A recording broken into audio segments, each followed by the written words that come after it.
What's happening around the world and what's happening here at home? A very good evening to you and welcome to Time News. I'm Sandro Ferdinando. Let's take a look at your headlines for tonight.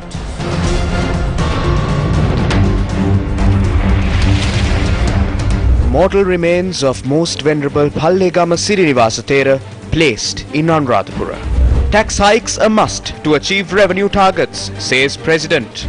Individual court cases to be filed against police officers who interfere in peaceful protests. A statement from the Socialist Youth Union. Former President noticed to appear at the Supreme Court. 2 people bathing in the Mahaveli River swept away by strong currents. Rescue mission launched.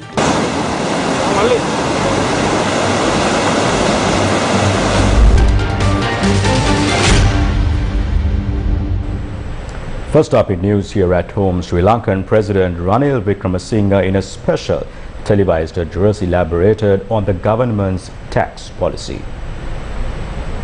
ගිය අවුරුදු දෙකේදී රුපියල් බිලියන 2300ක් මුදල් මුද්‍රණය කරලා තියෙනවා. ඒ නිසා උද්දමනය වැඩි වෙලා තියෙනවා. 70ක් 75කට ගිහින් තියෙනවා. ඒ වගේම ආහාර උද්දමනය ඊටත් වඩා වැඩි වෙලා තිබුණේ. ඉතින් මෙතනදී මේවා පාලනය කරන්නටත් උවමනයි, පාලනය කරන්න ආදායම ගන්නටත් උවමනයි. ඉතින් මේ සාකච්ඡා කරද්දී අලුත් බදු ක්‍රමයක් ඉදිරිපත් වුණා. එකක් විශේෂයෙන්ම අපනයන කර්මාන්ත වලටත් බදු ගෙවන්න උවමනයි කියලා IMF සංවිධානය දැනුම් දීලා තිබුණා. අපේ පළවෙනි අපනයන ආර්ථිකය උනේ වැවිලි කර්මාන්තේ. බ්‍රිතාන්‍ය කාලෙදී තේ රබර් පොල් හැම එක්කෙනාම බදු ගෙව්වා කියලා. දැන් ඒ නිසා අපි සාකච්ඡා කළා ඒ ඉලක්කයට එනවා නම් බදු ගෙවන්න සිදුවේ කියලා තීරණය කරා. දෙවනුව තිබුණේ පුද්ගලික බදු පිළිබඳ. අපි වැඩියෙන්ම බදු අරගත්තේ වක්‍රව. ඉතින් මේ ක්‍රමවේදය අනුව ඒ වගේම 2026 ඉලක්කයට එන්නත් මෙය සාකච්ඡා කරා. ලක්ෂ 2ක ආදායම ඉන්න අයගෙන් සීමා කරන්න පුළුවන්ද කියලා භාණ්ඩාගාරයත් IMF සංවිධානය සාකච්ඡා කරා. ඒකෙන් ඒ උවමනා ඒ අරමුණ ඉෂ්ට වුණේ නැහැ. අන්තිමට සිදු වුණේ ලක්ෂයකට වැඩි ආදායම් වැඩි කොටසකටත් විශේෂයෙන්ම ආදායම් බදු අය කිරීම. මේ ගැන රටේ විශාල ප්‍රශ්නයක් ඇති වෙලා තියෙනවා. ඇයි මේ ආදායම් බදු මෙහෙම දොරලා තියෙන්නේ කියලා. ඉතින් මම කියන්න කැමතියි මේකේ පසුබිම. ඒ පසුබිම අනුව පිට මේ බදු ක්‍රමය නැත්තම් විශේෂයෙන්ම අපිට ඕන ඉලක්කේ නොලැබෙන්න පුළුවන්. අපි නියම කරගත්ත ඉලක්කේ 20යි 26 වෙනකොට 14.5%ක් 15%ක දලදේශීය නිෂ්පාදනයේ ආදායම් ලබා ගන්න එක ප්‍රශ්නයක් වෙන්න පුළුවන්.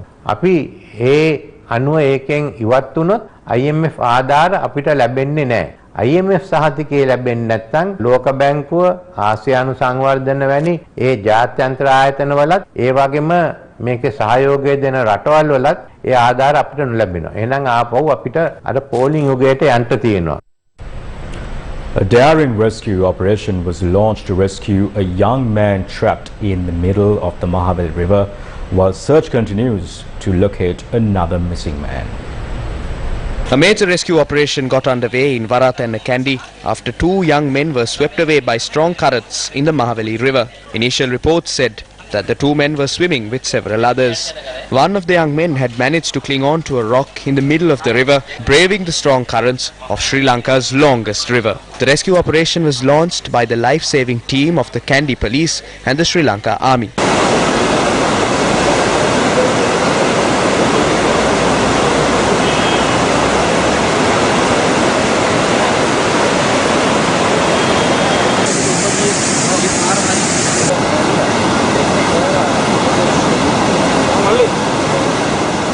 With the assistance of an officer from the Kandy Fire Brigade and a local individual, the life-saving teams managed to successfully retrieve the man following a 2-hour rescue mission.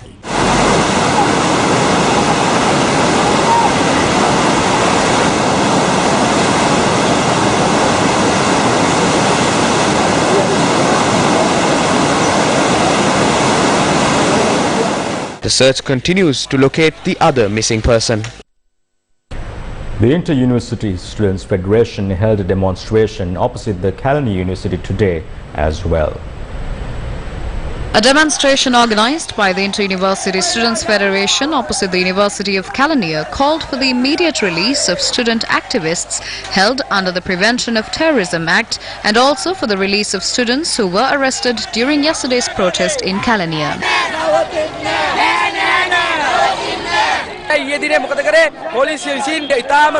The police attacked the students yesterday like cowards. They stopped the peaceful protest we staged yesterday. If they think that they can stop the student movements by detaining student leaders like Vasantha Mudalige and Siri Dhammathera, or if they think that we will hide in fear when they arrest the president of the Kelaniya University Students' Union, you are all just daydreaming. We won't stop this. As the leading student movement in this country, we will always stand for the people of the country.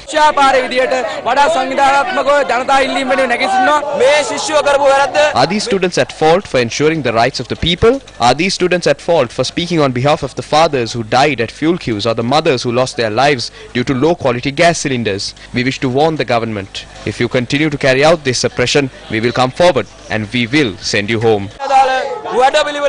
Meanwhile, the student union of the Rajarata University also held a demonstration opposite the university, urging the government to stop the brutal suppression.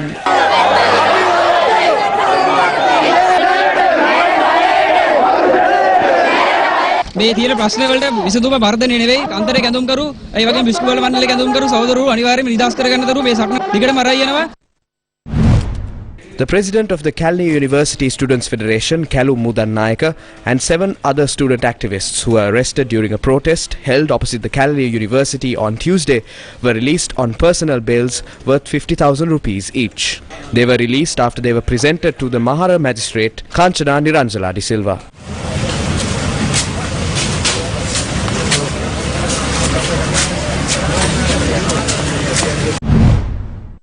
The Socialist Youth Union filed a complaint with the Sri Lanka Human Rights Commission regarding the action taken by the police on protests. We gave a notice under clause 77(1) as the Socialist Youth Association. When we notify them, they say it doesn't have a stance. And when we didn't notify them, they say that they have not received any notice and tell us to stop. This shows what their intention is, which is to stop peaceful protests. Now we have to come to ask the Human Rights Commission to give us some decisions regarding the interference to peaceful protests under section 77(1) of the police ordinance and how we should proceed with this. අපට යම්කිසි නිර්ණායක ටිකක් දෙන්න කොහොමද අපි මේකට අනුව කටයුතු කරන්න ඕනේ කියලා. He also commented on legal action. අපි හෙට දවසේ Tomorrow we will present the 2 petitions by 2 lawyers to the Supreme Court. On Friday we will present the petition by the 7 people who were admitted to hospital. There is something special about these petitions. We don't usually put the names of each police officer. Today 16 police officers have been named. Other cases will also be filed in the coming days. We have been waiting on the police officers. But if they aren't letting us go, this is what we have to do.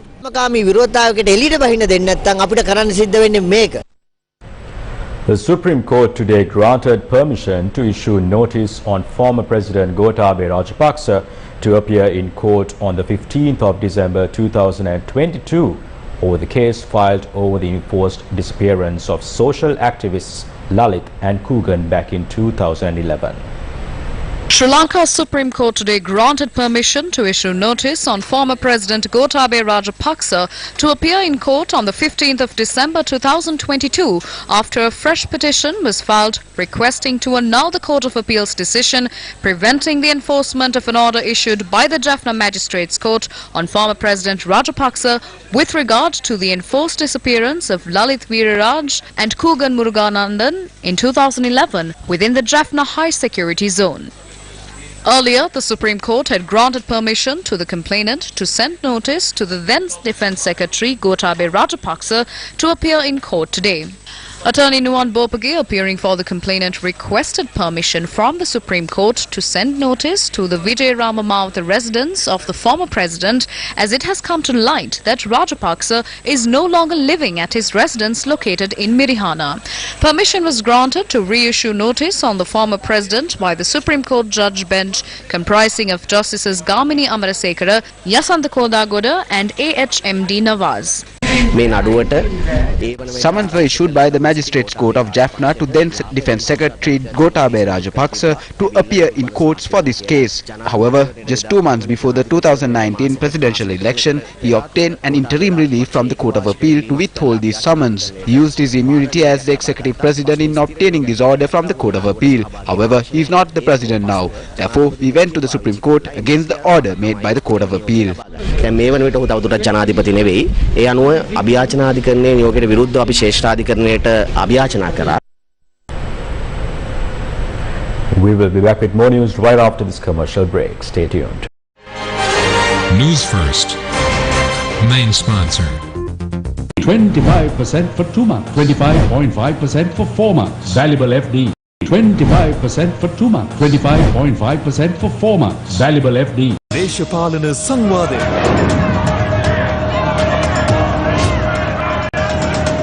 ශ්‍රී ලංකා පොදු ජන පෙරමුණ සාවිත්‍රී ගුණසේකර. සමගි ජන බලවේගය අනෝමා පෙරේරා. ශ්‍රී ලංකා නිදහස් පක්ෂය දීවානී හෙට්ටිගේ. ජාතික ජන බලවේගය සරෝජා පෝල්රාජ්. සමග සටන 3.0 අද රාත්‍රී 9:30ට. Welcome back.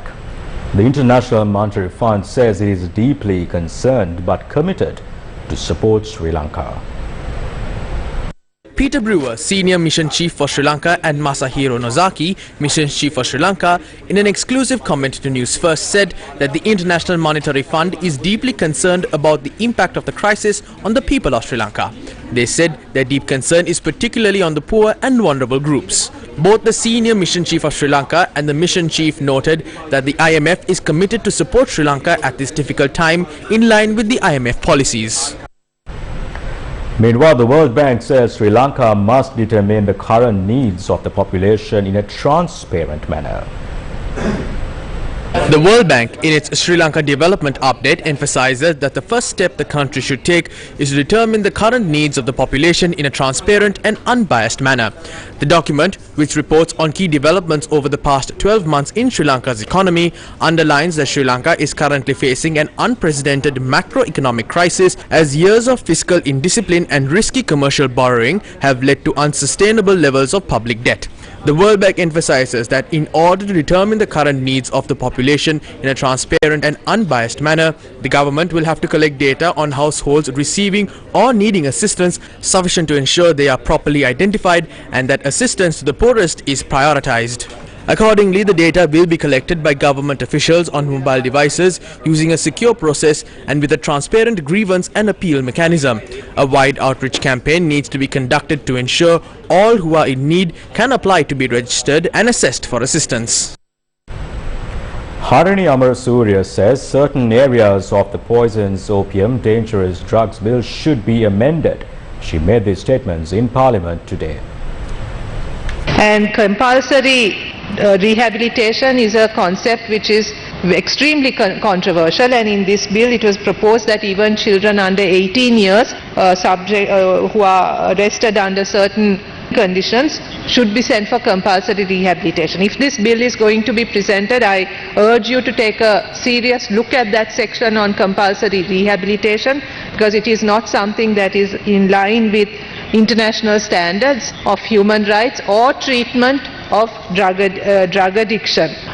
This also links, I think, to the fact that right now we are probably facing one of the most damaging international indictments on the country in terms of what happened in Geneva recently.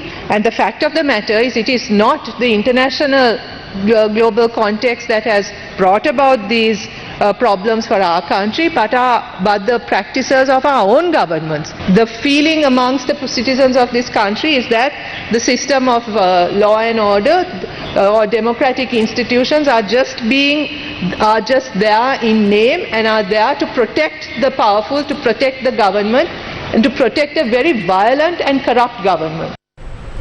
Sri Lanka's first ever mastectomy bra for patients with breast cancer was launched in line with the Breast Cancer Awareness Month, October. Sri Lanka has launched its first ever mastectomy bra for patients with breast cancer.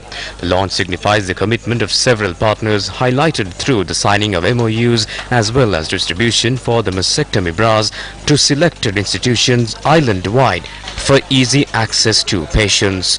This project was initiated by the Sri Lanka Society of Breast Surgeons of the Sri Lanka College of Surgeons in collaboration with the Indira Cancer Trust.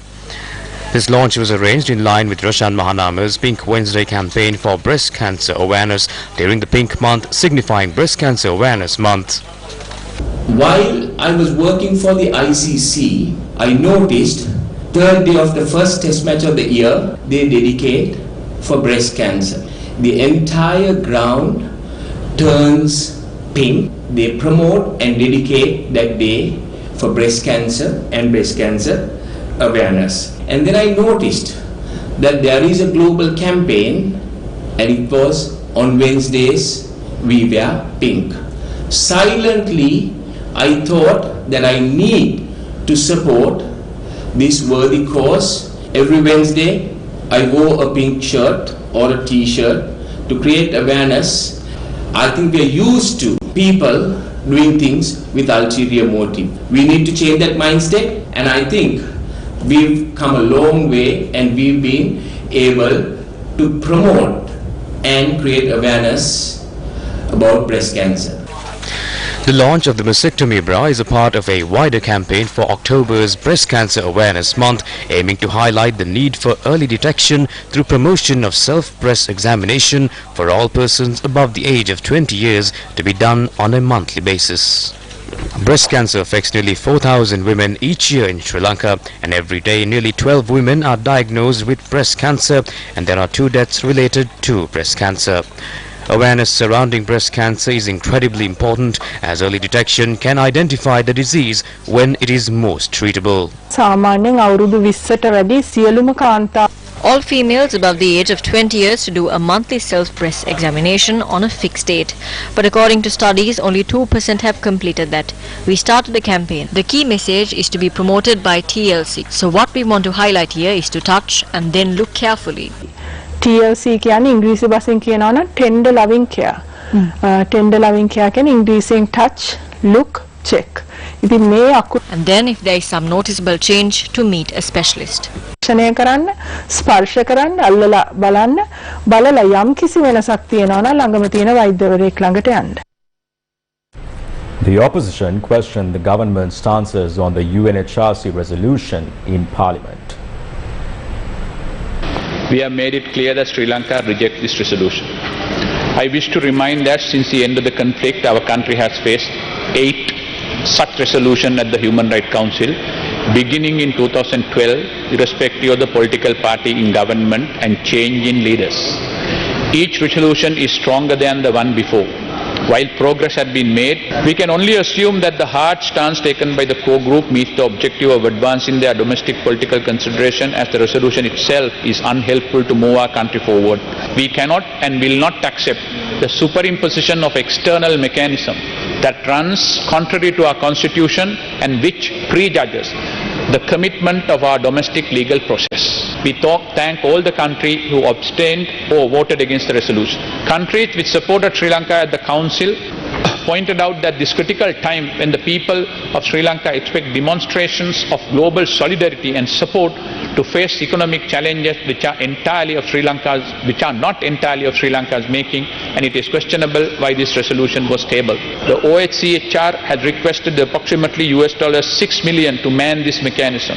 Many countries raised serious concern on the budgetary implication of this resolution. As a responsible member of the international community, Sri Lanka will continue to engage constructively with the UN and its agencies in a spirit of cooperation in keeping with the domestic priorities and policies as well as the international obligations and undertaking. We call for a debate on that statement. We lost the previous vote by 11 votes. This time we only secured 6 votes. This is a major loss. ඉතින් ඇත්ත වශයෙන්ම ගිය අවුරුද්දට වඩා අන්ත පරාජයක් මේ අවුරුද්දේ ලැබුවේ. Honorable Minister, you made a statement. It reflects your failure diplomatically because you accepted that less number of people have voted for us. But you have failed to address in your speech about the new allegations that have come. It's not only what happened. Up to now, we were only grappling with the issues that happened during and after the war. But in this time, the UNHRC has brought allegations against the misuse of the PTA. Right? There's an allegation about economic crimes, which this government has not addressed. And if you don't address those, this government is not going to have any credibility. So you have created more problems for us. So please be able to address these issues and tell the House what you have done regarding those matters. That is economic crimes and the PTA.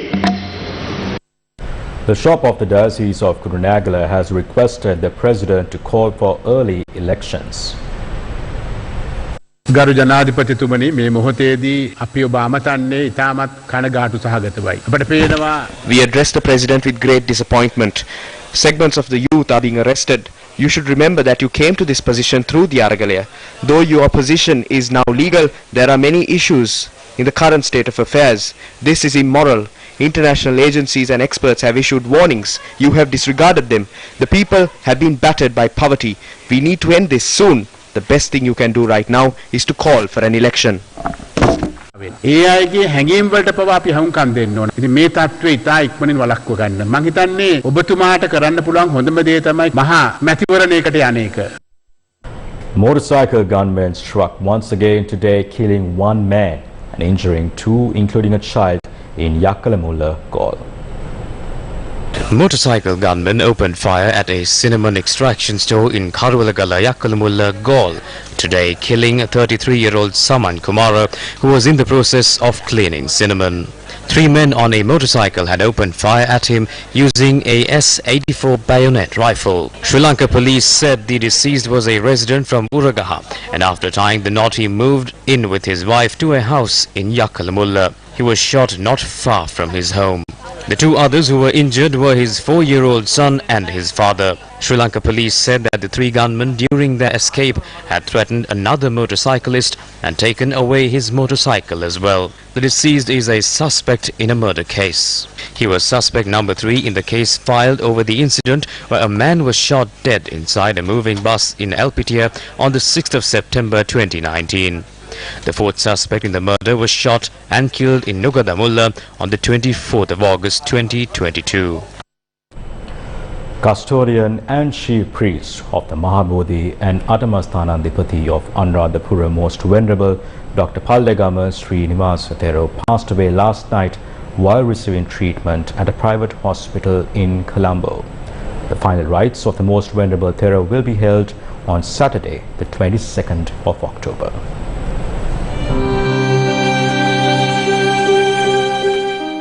The mortal remains of the late Most Venerable Thera were moved to the Jayasri Mahabodhi temple in Anuradhapura this evening. The late Most Venerable Thera's remains will be placed at the temple in Anuradhapura for the general public to pay their final respects until the funeral on Saturday.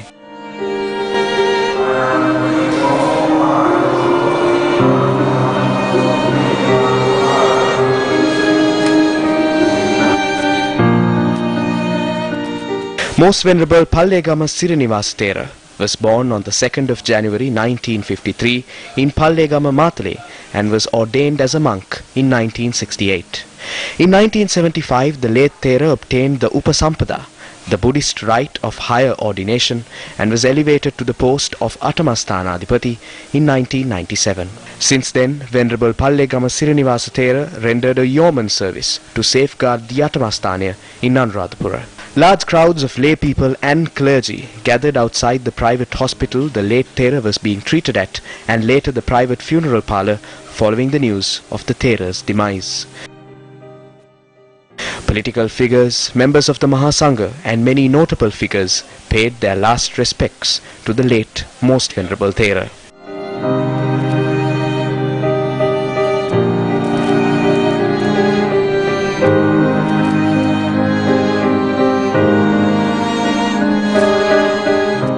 President Ranil Wickremesinghe has appointed a committee comprising Governor of the North Central Province Mahipala Herath and Minister of Buddha Sasana, Religious and Cultural Affairs Vidura Wickramanayaka to coordinate arrangements for the full state-sponsored funeral of the Most Venerable Thera. A special discussion regarding the funeral was held in Anuradhapura this evening. Chief incumbent of the Ruwanveli Mahasaya, Venerable Pallegama Hemaratana Thera, announced that the final rites of the late Most Venerable Dr. Pallegama Srinivas Thera will take place at 2:30 p.m. on Saturday in Anuradhapura. The Venerable Thera said that the final rites will not take place at state expense considering crisis in the country. He also said the committee involved in preparing the final rites have decided to reject the President's offer for full state-sponsored funeral as a mark of respect to the late Thera. An emergency meeting between the parliamentary team of MPs representing the Sri Lanka Podujana Peramuna was held today to discuss the draft of the 22nd Amendment to the Constitution. The meeting was held at the Committee Hall in Parliament headed by Prime Minister Dinesh Gunawardena and former Prime Minister Mahinda Rajapaksa. This meeting was held against a backdrop where the draft of the 22nd Amendment to the Constitution is to be taken for debate in Parliament tomorrow. Representing the ruling faction had attended the meeting. However, Minister of Justice, President's Counsel Dr. Vijaydas Rajapaksa had not attended the meeting. In his absence, it had been the opinion of a majority of MPs at the meeting that a responsible authority must be present to elaborate on the government's stance on the matter. Hence, President Ranil Wickremesinghe, who was present at the parliamentary premises, was invited to attend the meeting. Speaking at the meeting, Dr. Sarath Weerasekara has said, since he voted against the 19th Amendment to the Constitution and most of the provisions in that amendment are included in the draft 22nd Amendment, he cannot vote in favour of the 22nd Amendment. General Secretary of the SLPP, Attorney Sagara Karyavasam, expressing his opinion during the meeting, has said that the current situation will act towards the detriment of the government, especially during upcoming votes, including the appropriation bill for 2023. Addressing the meeting, President Ranil Wickremesinghe has revealed that he is ready to manage any obstacle and move forward. The President has requested MPs of the ruling party to extend their support for the bill as they can present their amendments to the bill during the committee stage. It was reported that an animal with similar features to a leopard has attacked and killed 2 cows in Nitambua. The valley located close to the Athakadakande Forest Reservation is located some 15 kilometers away from Aptanagalla and is used by locals, a grazing ground for cattle. A local herder had tied up 2 cattle at this location last morning, and when he returned this evening, he had come across a large animal feeding on his cattle. The wildlife officers who had reached the location said they have not identified the animal that preyed on the cattle and have not received any reports of leopards except or spotted cats in Nalatanya. The local Gram Niladari officer had warned people to exercise caution when travelling, especially at night, and to limit movement in the area. Sri Lanka's first crowdfunding platform with verified and trusted non-profits, organizations and causes was launched recently. In an effort to connect donors to the needy and help fellow Sri Lankans in need during these challenging times, Dialogue Foundation, together with principal moderator Sarvodaya Shramadana Movement and independent auditor PW Sri Lanka, Sri Lanka's first crowdfunding platform with verified and trusted non-profit organizations and causes. This new movement is called Karuna.lk, and individuals, non-profits and organizations can follow the verification process reviewed by category-specific specialties moderators and register their cause charity on Karuna.lk to have access to completely free and easy-to-use service. Opposition leader Saji Premadasa says that the country needs development and not suppression. Sri Lanka's opposition leader on Wednesday stressed that the country needs development and not suppression. We are trying to import fertilizer into the country. The World Bank has said that they will provide funds for this, but they have said they are not ready to release these funds if we are following the normal tender process in the country. Why is this? This is because they are not sure about us. We are living in a bankrupt nation. Our children are suffering from malnutrition, but still these politicians are looting money from the coal, fuel and gas imports. I am happy about the decision I took. I may not get the presidency or the premiership or any ministerial portfolios, but still I have my self-respect. I am not sitting with the thieves to loot the nation's money. We need a strong country, a prosperous nation. If the people are ready to take that decision, we will step up and we will do our duty to our motherland. These remarks were made by opposition leader during the 53rd phase of the Husma program conducted by the Samagi Jana Balawegaya. Dental equipments worth 550,000 rupees were donated today to the Maharagama Dental Care Unit under this program.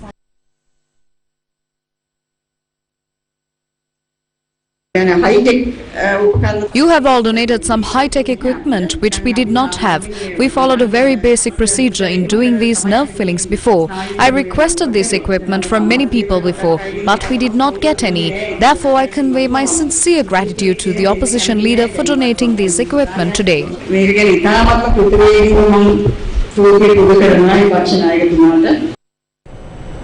Stay tuned for more news coming your way after this commercial break. ලක්ෂ 220ක ජනතාවටම ප්‍රවෘත්ති කියන 20000 බලකායට එක්වන්න. News First, you report. ඔබ දුටුදේ ඔබම කියන්න. ලියාපදිංචියට 0770යි 7315යි 19ට ඔබේ නම WhatsApp කරන්න. Why can't we tighten up the whole process of court? Our law enforcement must be taken out of politics. That social contract clearly has been in favor of those who are ruling. Do you think this will play a role in Japan coming forward to support Sri Lanka more in the future? A strong message, hopefully, that will echo throughout generations to come. Very good evening to you and welcome to Newsline Live. Newsline, weekdays at 8:30 p.m. on TV1.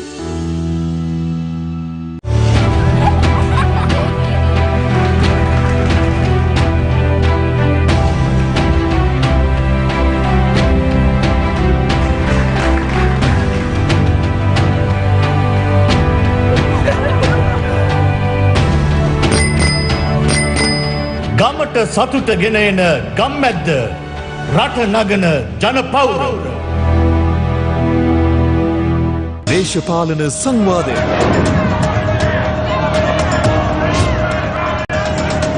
ශ්‍රී ලංකා පොදු ජන පෙරමුණ Savitri Gunasekara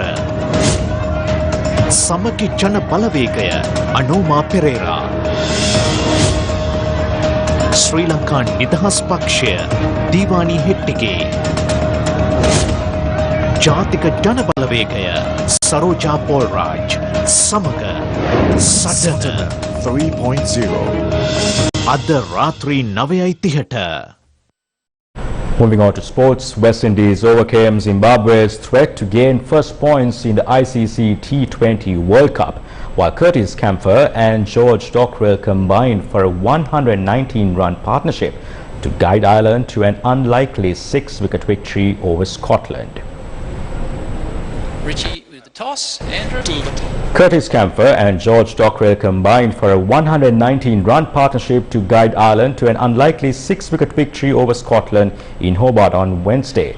Curtis Campher and George Dockrell may not yet have the accolades that batsman and Robin collected over the years, but the pair worked superbly in tandem to successfully guide Ireland's run chase home.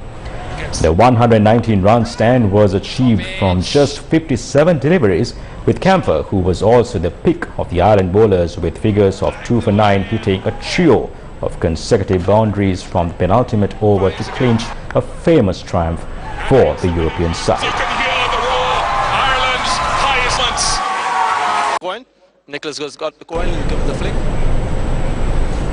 In the other match held in Group B, West Indies set a target of 154 for Zimbabwe to chase down and then bowl them out for 122 to sneak in a crucial win in their T20 World Cup encounter at the Belgrade Oval in Hobart.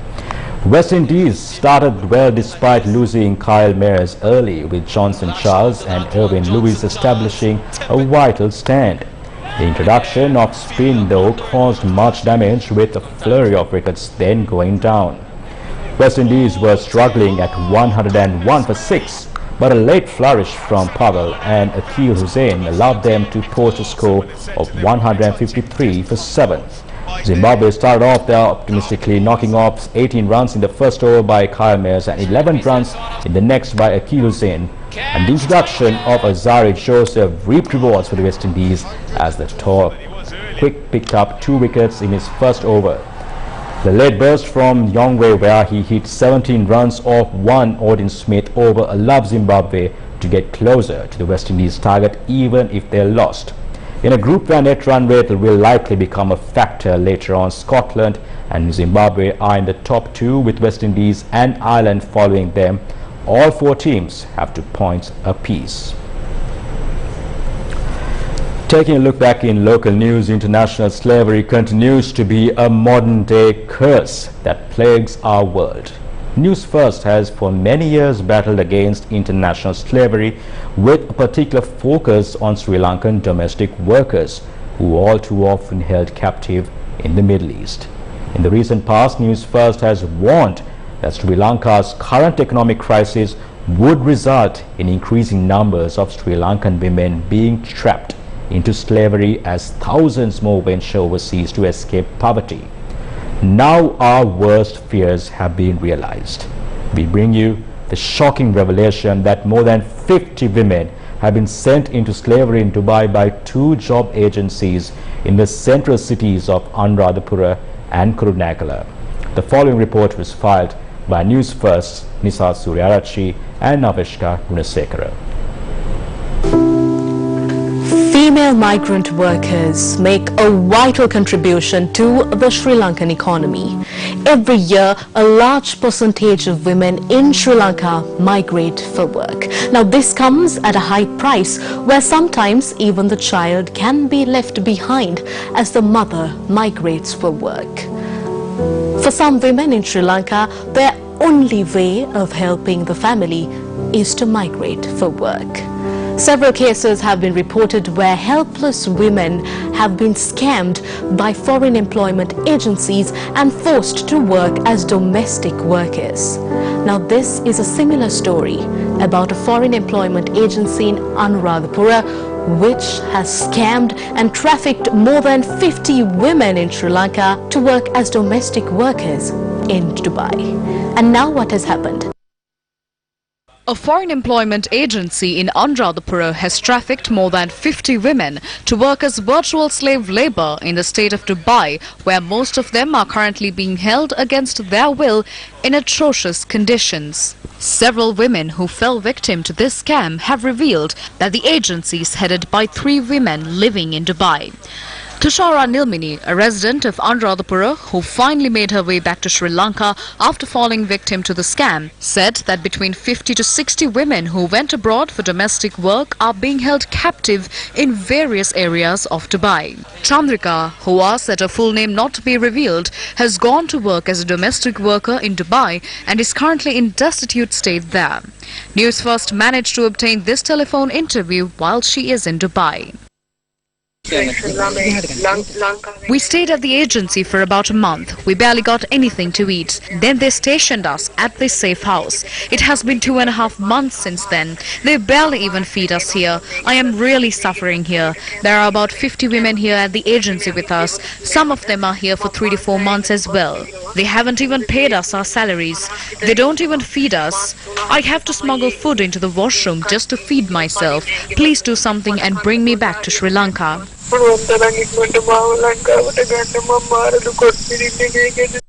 The family members of these victims say that the authorities in Dubai have been informed about this and they request the government of Sri Lanka to immediately intervene to rescue these victims and bring them safely home to Sri Lanka. My wife moved to Dubai seeking employment. She was at the agency for a month. They moved her to a house after that.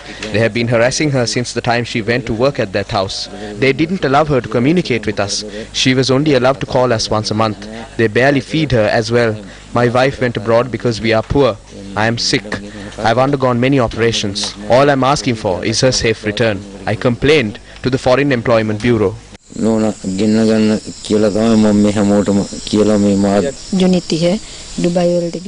went to Dubai on the 30th of June. It was the agency in Kurunagala that sent me there.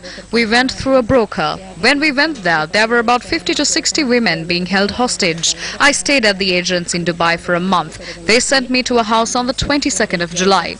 The woman there was mentally ill. I requested a change in workplace in 2 weeks, but they didn't do that. After a month we had no option, so my husband mortgaged our house and went and gave that money to the agency. They even took my salary away. Then they got me to give them a voice recording saying I wasn't abused. We had to pay 500,000 rupees for me to return back to Sri Lanka.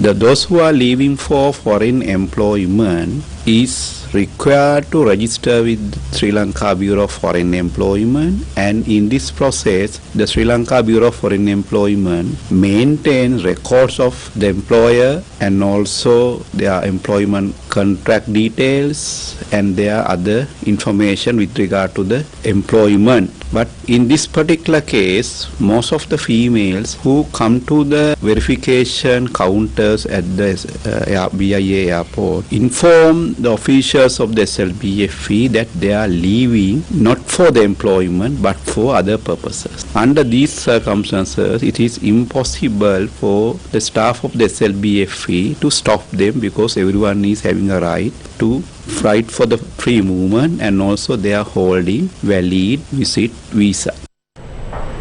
Newsfirst reached out to Sri Lanka police and was asked to contact the Foreign Employment Bureau. Newsfirst also contacted the Ministry of Women Affairs, who are yet to respond. Newsfirst, which has won international recognition for its anti-slavery efforts, will continue to follow this agonizing story until all of these women safely return home. For the past several weeks, Newsfirst has been reporting on the Gammadda door-to-door initiative, in which volunteers from Gammadda have been walking the length and breadth of rural Sri Lanka, talking to people and meeting them in their homes. We bring you daily updates from all parts of Sri Lanka, and the story is mostly dire in most parts of our country. You might be wondering why Gammadda does this and what the outcome is. Well, here's our story. Gammadda began over a decade ago as an attempt to understand poverty and underdevelopment in rural Sri Lanka. This is part of the Gammadda philosophy of action out of fact. We want to fully understand the facts before taking any action. This is what prompted Gammadda to organize village-level community meetings across the country for several years, helping the people share their true stories. We held hundreds of meetings in all parts of Sri Lanka for years and years, and what we saw led us to partner with the University of Peradeniya and begin a research initiative where we physically walked to people's homes and listened to what they had to say. We did this first in 2016 and then every year after that. With each year, we gathered deeper insight into the true plight of rural Sri Lanka and most importantly, how Gammadda can help. It is these facts gathered on the ground that helps Gammadda resolve crucial problems faced by the most destitute communities. The rural projects that Gammadda then takes responsibility for, such as clean drinking water, rural roads, bridges, community centers, etc., are all the result of this committed, determined effort by young Gammadda volunteers. And the strength behind every single one of those projects is you, ordinary Sri Lankans who support the movement. You have made Gammadda the largest rural development movement in Sri Lanka, and that has led to acclaimed global seats of learning such as the Clinton School of Public Service and Brown University in the United States to partner with Gammadda. This year too, Gammadda was able to conduct its door-to-door initiative by deploying our young teams along with university students to the most rural areas of the nation. And today, was the 15th day of this year's door-to-door campaign.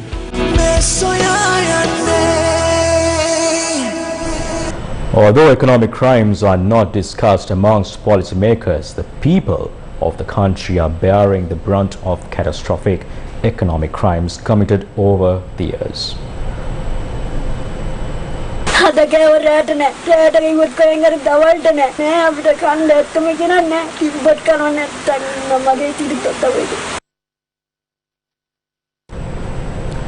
That was Parida. Agamma, the teams came across many helpless souls like Parida when touring from door to door across the island. Here are some of those stories.